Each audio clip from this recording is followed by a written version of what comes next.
Welcome to the Highland Waves podcast, coming to you from Marshbrook Studios, situated on a bank of the world-renowned Margaree River in Cape Breton, Nova Scotia, Canada. On Highland Waves, we feature stories about the people, the places, and those who come to visit us here in Inverness County. I'm Pat Wall, your host. This afternoon, I'm pleased to have with me in studio Pastor Pierre Chiasson of the Christian Community Church of Cheticamp. Welcome to Highland Waves, Pastor. Thank you very much. Good to be here. You're in Margaree. I am, yes. Born and raised? In southwest Margaree. Well, originally I was brought up in Margaree Forks. Okay. If you know where the old Belmont Hotel was. Yes. Well, my father ran that in the early 50s. He's from up behind on the Acadian Lane, and he met my mother who was traveling, and they ended up running the hotel for a number of years, but he always wanted to have his own farm, so he ended up buying the property in southwest. So I moved there when I was 6 years old. Oh, okay. Have you ever left Margaree for greener pastures? Well, they weren't really greener pastures. No, really? I don't think there's much greener pastures than Margaree, but I ended up in Alberta for a few years back in the 70s. Okay. And also I spent a winter in the Arctic in Inuvik. Oh, really? Mm-hmm. Okay. My understanding through some research that you were a bit of a bad boy in the early years. I got into drugs early, and probably 12 years old I started doing some drugs. And I mean, some people would say, well, I didn't think there was any around in Margaree in those days, but there was a way of finding it. And anyway, I started with, doing pot, and then ended up into doing chemicals. And there's a lot of drugs now that weren't around then, but mushrooms and LSD and cocaine and MDA and different types of drugs like that. I became very addicted. Really? So what was the motivating factor for you to give it up? Well, I had no desire to give it up, as it were. I mean, I had, for a long time, drugs were my life. They were everything to me. But I always had a work ethic, so that was one thing that growing up on the farm, I went to work stoned, but I would do soft drugs in the day and then be stoned most of the night. Slept very little, maybe an hour or two a night for a number of years. And then I finally came to the point where I knew that something was going to happen because I always felt I could keep a little bit of sanity no matter how stoned I was, and to remind myself that I was stoned. But I started to lose that. And one night I was on High Level Bridge in Edmonton, Alberta, and my girlfriend was with me, and we were walking across and about 3 o'clock in the morning, and I heard a little voice say, "Go ahead and jump." So I went over the rail. And my girlfriend said, "What are you doing?" I said, "Well, I'm going to jump." Well, she said, "I don't think that's a good idea." I said, "Okay." So I came back. So the next morning I remembered that, and I thought, okay, this is not good, obviously. Yes. But I wasn't planning on committing suicide. Right. I just had lost touch with reality. Okay. Well, we're glad you're here. And did you have organizations or individuals who helped you along the way to sort of straighten out, if you use that term? Well, what happened was, first my brother had more of a drinking problem, actually, and we actually got into a lot of rows, and he went out west, and I heard something had happened to him. He sent a letter back saying that he had met Jesus and that his whole life had changed, and myself and two guys from Margaree said, we got to go out there and rescue him from this, because he stopped drinking and drugs and all this stuff, and we said we have to go save him. That's what we felt. So we flew out to Alberta and told them we were coming, and they took us to their house, and there was 5 guys who were all Christians who went to church on a regular basis, and he was trying to tell me about the Bible and Jesus, and I told him to get lost, and I didn't have any time for any of that. So this one, we were there landed on a Friday. We were in the bars on Friday night, Saturday night, got a big junk of hash. At least we had something. And then Sunday morning, my brother was waking me up, telling me, why don't you come to church at least once? And I said, no, that won't be happening to me. So they went off, and they had said, we don't want you drinking or drugs or, sleeping with women in our home, which we've kind of dedicated our home to the Lord. And so first thing I said to the guys, I said, we're going to get stoned in this house. So we broke it out, and we started passing it around, hot knifing, and none of us could get a buzz out of the stuff. So I said, there's something that's crazy here. Let's smoke. We'll do some more. Nothing. We had gotten stoned on it the night before, so I just said, there's something evil in this house. We can't get stoned. Let's get out of here. So we get out on the sidewalk, and I said, now we're going to try it out here, because it's got to be something wrong with these drugs. As soon as we took it out there, we were all stoned. So I said, I don't want to be around whatever that is. There's something there. Okay. So I avoided my brother like the plague. I wanted nothing to do with it, and just went partying on as if, I was going to live forever. And when, things got pretty rough. We were all living in a flop house. We found a place, and it was a lot of violence, and sometimes there'd be 30 people sleeping on the floors in the house that we were in. And I had gotten control of the house. A guy that was there before, we got in a fight, and I beat him up, and he took off. But the street prostitutes, everybody was there. It was a place they knew they could get warm, especially in the winter.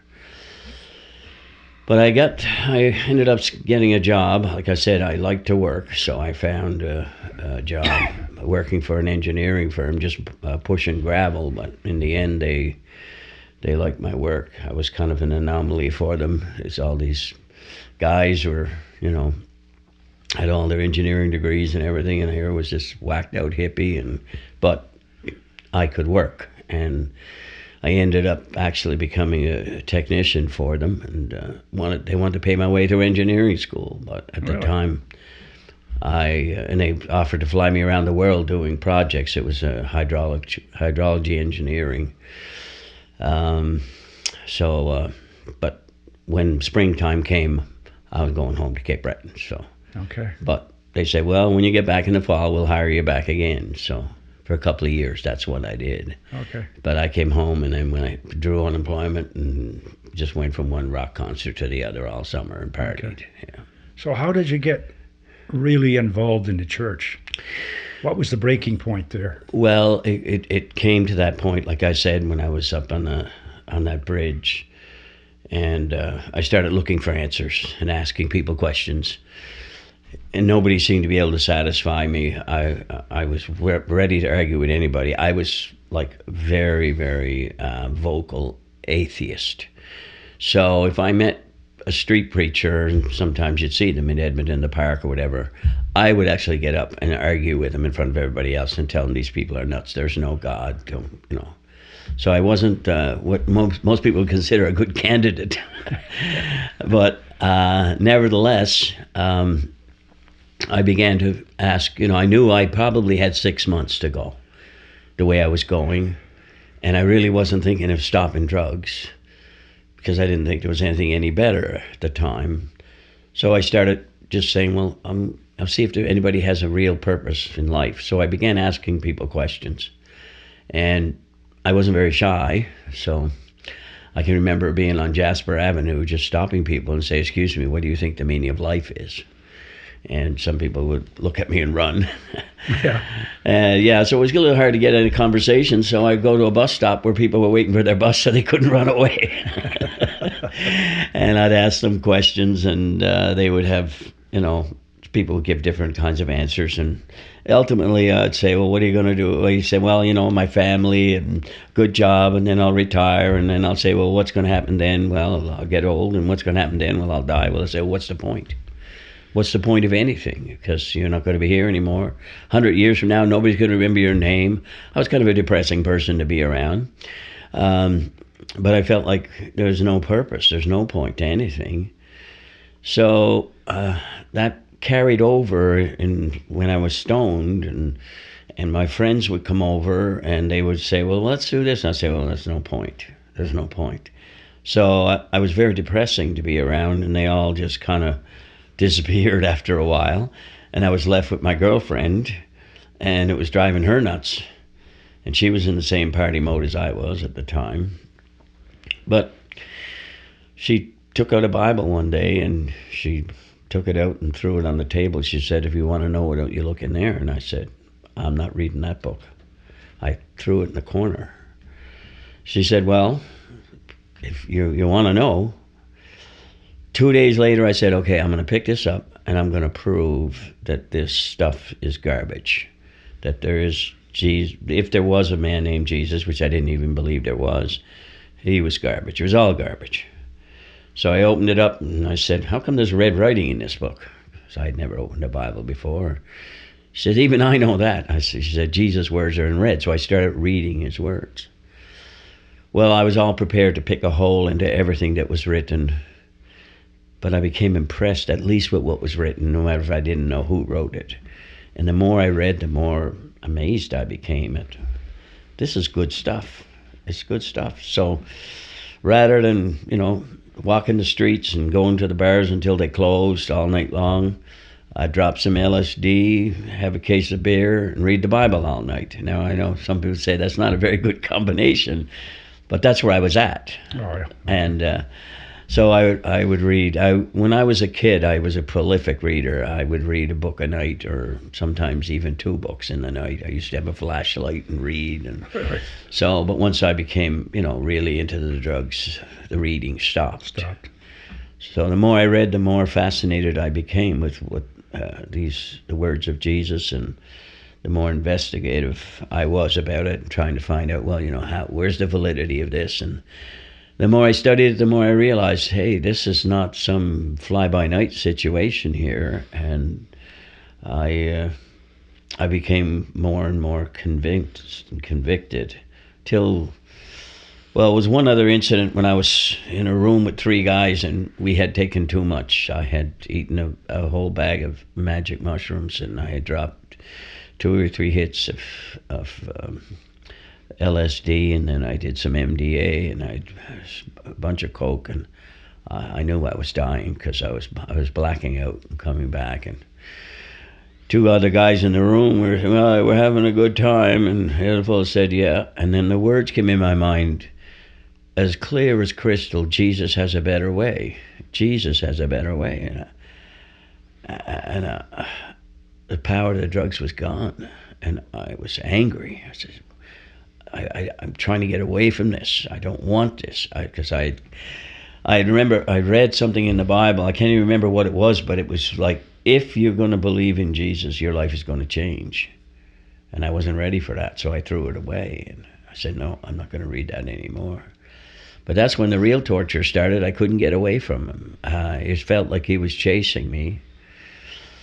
So finally one morning I said, I'm going to end up in the loony bin here. That's what I felt like. I can't seem to shake this Jesus stuff. And I said, okay, this is the problem. It's psychological. You did all these drugs.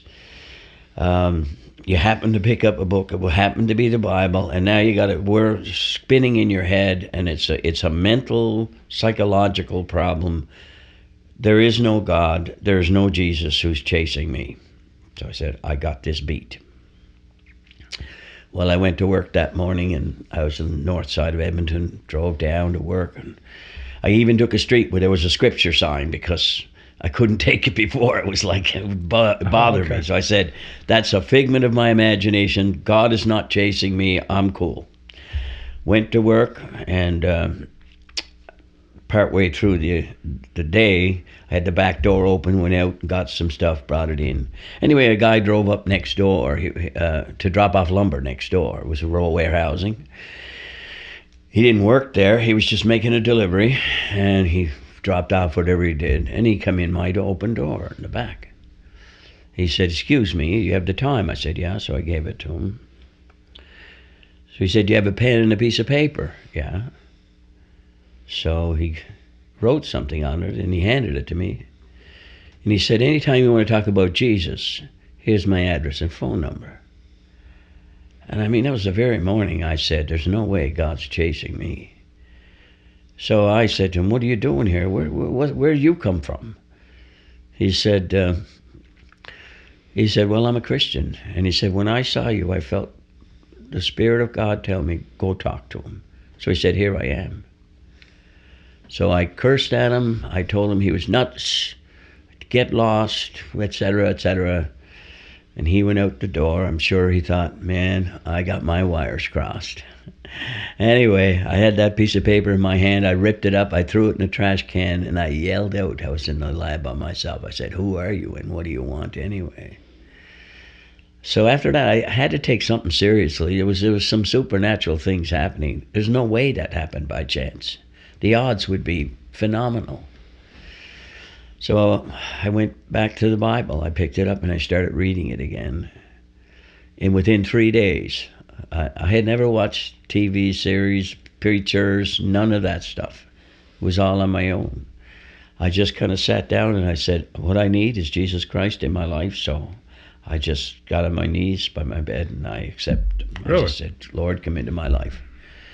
And then things just started to rapidly change from with a power that I didn't have before. Mm-hmm. Booze fell away almost right away. My girlfriend was an alcoholic and I was a drug addict, and all we did was feed each other's habits. Yeah. So she'd get off work and we'd go to the bars and we'd get drunk and then we'd get stoned, and it was just a constant cycle. I didn't want to drink anymore. I didn't have any desire to. But drugs were so much a part of my life, I didn't know, I didn't think I could stop that. So for the first probably month, but I was reading the Bible, praying, walking with the Lord. And then I began to ask the Lord, okay, are drugs wrong? Are they right? And anyway, it was around the springtime, time to go to Cape Breton. We bought a car for $110 and headed to British Columbia, down to California, and that's the long way home. So we get in the car and head out, and I usually keep enough drugs to keep stoned all the time. I was never straight through all that time. Never do I remember not being stoned. But I only had 3 joints in a bag, and it was gone by the time we got to the mountains. And when I got up on the mountains, I said to my girlfriend at the time, who became my wife, Marie, I said, there's 2 things I want to do when I get to Vancouver. I read in the Bible that people who believe in Jesus get baptized. So when we get to Vancouver, I want to get baptized, and I got to get some acid or something. It sounds ridiculous, but it's where I was at the time. So yeah, for some reason, I couldn't even score a joint when I was in Vancouver, and I knew what to look for and who to look for, but it just wasn't happening. So we ended up in San Francisco, and all that time we weren't. I was straight for the first time in 5 years and more, and I felt good. I felt okay about it, And I said to my girlfriend, I said, let's get married. This was when I first started into the Bible and everything. She said, I'm not getting married to you. You're turning into a religious nut. So I said, okay, well, we're not going to sleep together anymore until we get married. And I wouldn't. So anyway, we got to San Francisco, and I said, okay, I'm going to make some phone calls and see. I called churches in the Yellow Pages, and I was asking these pastors, and I said, okay, I want to get baptized. I said, before I go to Cape Breton, I don't know if there's anybody there that'll do it to me. And they said, well, you'd have to stay and go through courses. I said, no, I haven't got time for that. And by the way, what do you think about drugs?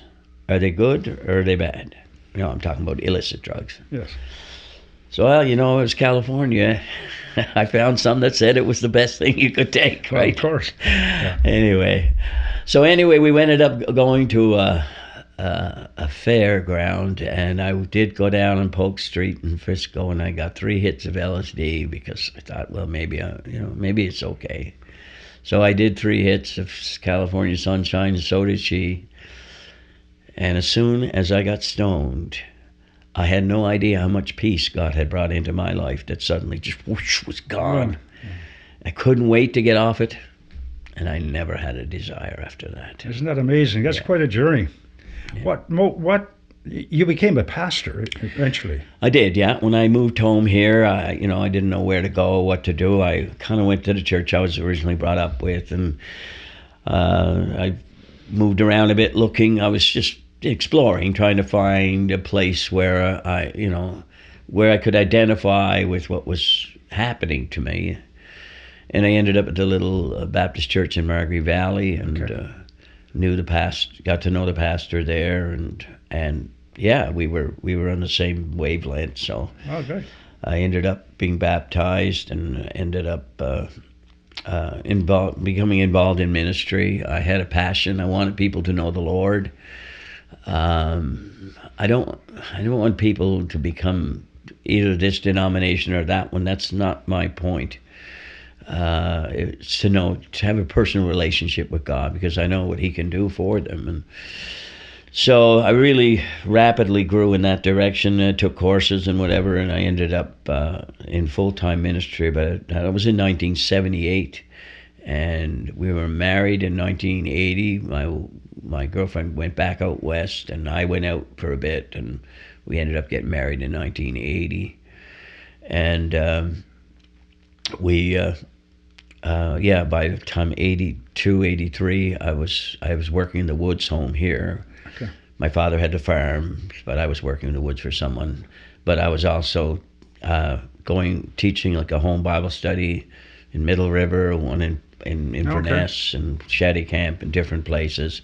And eventually by 1982, 83, I was in full-time ministry from the church to do evangelism and share. So you left the church, the Baptist church in Margaree, North Margaree, and you started your church in Cheticamp, is that correct? Yes. Well, I was. My mission was to see evangelical type churches where the Bible was central in as many villages as I could. So I had ministry in Inverness. I had home Bible study in Middle River, and then I had one in Cheticamp, and eventually the one in Inverness grew into an entity where we called a pastor to come and pastor that work. Okay. And then I started, we had home Bible studies, and then a bigger group and a bigger group. So eventually we were renting a hall, and then we acquired a piece of land and built the church was, actually a garage, a 2-door garage with a second floor and everything. We completely renovated it and turned it into a small church that hold about 50 people. And now we've completely outgrown that, so we're building a big piece on, a 60 by 40 piece right now. You're in a community that is primarily a Roman Catholic community. Yeah. How was that accepted in the community? Was any difficulties in there? Well, yeah, to some extent, I would say there has been, but the actual reality of it is that most people, not only in Cheticamp, but most people don't go to church anymore. Mm-hmm. So some cling to a traditional thing. Well, my father was this, my mother was this, so I couldn't go anywhere else or whatever. But my interest is not in building my kingdom or just even in saying building up a big church or whatever. It's in people coming to know Jesus Christ as their Savior. And I've met people who are Catholic who do know Christ as their Savior, and probably some who don't. The tragedy is sometimes people cling to a religious practice without any relationship. And my encouragement is for people to come to a relationship with God. And I have had people come and say to me, "Would I be allowed to go to your church?" And I said, "Of course you can." I said, "Anybody's welcome." And I didn't want denominational labels, so I just moved away from that and said, "No, this is a community church. It's for anybody and everybody." That's interesting, because I'm a Roman Catholic, and I attend church, not regularly, but most of the time. And I find that the numbers are going down. They are in most of the mainline churches. And also, the younger generation are the people who don't seem to be coming to the church as usual. That's the case. A lot of gray heads. Yeah, exactly. And I've looked at some of your material, and I find that you do have quite a few younger people. And I was just wondering, well, first of all, how do you address them and get them to come? And the other thing is, you use music quite a bit in your practice. We do. So I think that maybe helps. Am I correct in that or not? Sure. I mean, what we want, my prayer, my desire was to build a community where people are at home, but that they also come into that personal relationship. My preaching is very straightforward from the Bible, that you need this. And it also straightforward from the Bible is what's sin and what isn't sin. That's not going to be popular with some. It may be popular with others. But I do believe Jesus said the truth will set people free. And so people are spiritually hungry, even though they aren't going to church, so to speak. There's a vacuum there. They're looking for answers, and they want the truth. And that's all I want to do, is present the truth. I don't want to present my ideas or what I think. Here's what the Bible says. I want to portray it to you. But also that sense of community. Music is a big part. It was a big part in the Old Testament, in the New Testament, and music that people can relate to. Not necessarily music from 1,000 years ago, but present day music. I take songs like "Taking Care of Business" and I write new lyrics to it. You know, whatever. Yeah. So we do have a lot of young families, and but the other thing, when we started, I said one of the things I want to do is to have a common meal together after every service. So after every service, whatever people bring, if everybody brings cookies, that's all we're going to eat. We don't plan it. We don't want a big organization going on. Everybody just brings whatever's there. They call them potluck sort of thing, but I would call it a pot blessing. So we have a common meal after every service, and that's become part of our DNA and our culture. And what it does, it means we spend time with each other. There's a commonality there. Yeah, well, it's what they did in the New Testament. They ate food from house to house, it was part of that being in a community. So yeah, people are used to that, and they come, and new people come, and we always have more than enough. So if somebody comes, hey, why don't you just have lunch with us? So we had that opportunity to meet and greet, and that's been a big factor. On the subject of people thinking about going to church or not going to church, with the current situation today in the world, we seem to be out of war everywhere. Mm-hmm. And leadership, in my opinion, is lacking. Mm-hmm. And I think that influences people as well. Do you find people will engage you in conversation over these issues in your church? We do. I avoid political, as a pastor, I might have my opinions on some things, but my concern is where people's souls are with God. And so I'm not interested in polarization in that respect, where, okay, we're going to take a political stand on this and a political stand on that. I will take a spiritual stand on everything of what is righteous and what is unrighteous, but I don't get involved in politics. Okay. And but not that we don't have individual discussions with people or whatever, and they ask questions, but I don't preach politics from the pulpit at all. You indicated in our introduction that you're a fisherman, and I think I am. You're still involved with fishing? I am, yes.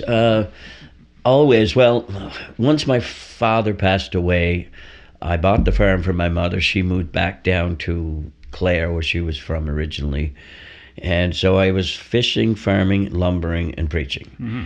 And I really didn't sleep much. But I didn't sleep much before when I was a drug addict. So it was, but I had 40 head of cattle, and I would cut maybe 6 or 8 loads, 10 loads of pulp over the winter and tail drag them out with the tractor and winch, and then I fish Gaspereau in the spring. Okay. Now, I'm out of the woods, and I don't have cows anymore. I have McKinnon's make the hay on the property because I don't want to see it grow up in bushes. But I still do the Gaspereau. Okay. But it's the way the schedule works. I do both full time, even during fishing, because I'm closed Sundays and Mondays, and then I'm only open half days for the rest of the week. The Gaspereau fishery, at one time, back in when I first started coming here, Haiti was the big market for Gaspereau. That's correct, yeah. Is that still the same? It is a market. The bait market has grown significantly. And my father always did the bait market and the salt fishery. The last 4 or 5 years, I've not done the Haiti market. I've just done the bait market. Okay. At the end of the day, the fish is all sold. Okay. What about the species itself? Is it holding its own in terms of numbers? Is it declining or improving? We would say, and this would be a general statement from the Gaspereau fishery, that we've seen an increase in the last probably Really? 4 or 5 years. That definitely an upswing in the amount of fish and the amount of fish that's been caught. Before we wrap up, is there anything you would like to add about your church? No, I just that anybody's welcome, and that we're not out speaking against anyone. We're speaking for Christ and for a relationship with Him. We believe that people need a personal relationship with Jesus. You've heard the term born again. I would be one who would say that Jesus said it himself. Unless a person is born again, he cannot enter the kingdom of God. So I take that passionately. I take it seriously, and I encourage people to come into a personal relationship with Jesus. And that is not baptism. That's not joining a church. That is a personal relationship where they know they've accepted Christ for the forgiveness of their sins. And that's what I encourage people to, whether they come to my church or not. Do you have times that your church is open? For example, do you have church services on Mondays, Sundays, weekdays? Our regular service is on 10:30 on Sunday mornings. Okay. And then we usually have a prayer meeting on Wednesday evenings. On Sunday night, I have a church service in Cape North. Oh, really? So I travel over the mountains every Sunday, rain, shine, snow, I travel and everything. And it's a small group there now, but it was a small group in Cheticamp before too. So, yeah. So those are the two major ones. There's also a youth group that meets on Saturday night that one of the elders lead. So our church is run in an eldership. We are a local church. We are not under an umbrella of some other, I see. Okay. So whatever funds are given to the church, then the church democratically decides what we're going to do with them. So we have a group of elders. So one of the elders, he preaches occasionally, and he also leads the youth group, which is, I think they've got maybe 15 or so youth that are involved in that. Well, thank you for taking the time to come and talk to us about your life, your church, and your continuing interest in the Gaspereau fishery here in Margaree. I wish you well in all your endeavors. Thank you. And thank you to our listeners. Don't forget to hit the like and subscribe button so you can stay up to date. Remember, subscribing to Highland Waves is free. And please leave a comment on our program so we can continue to improve. Our thought for today is, once you bid farewell to discipline, you say goodbye to success. So long for now, Pat.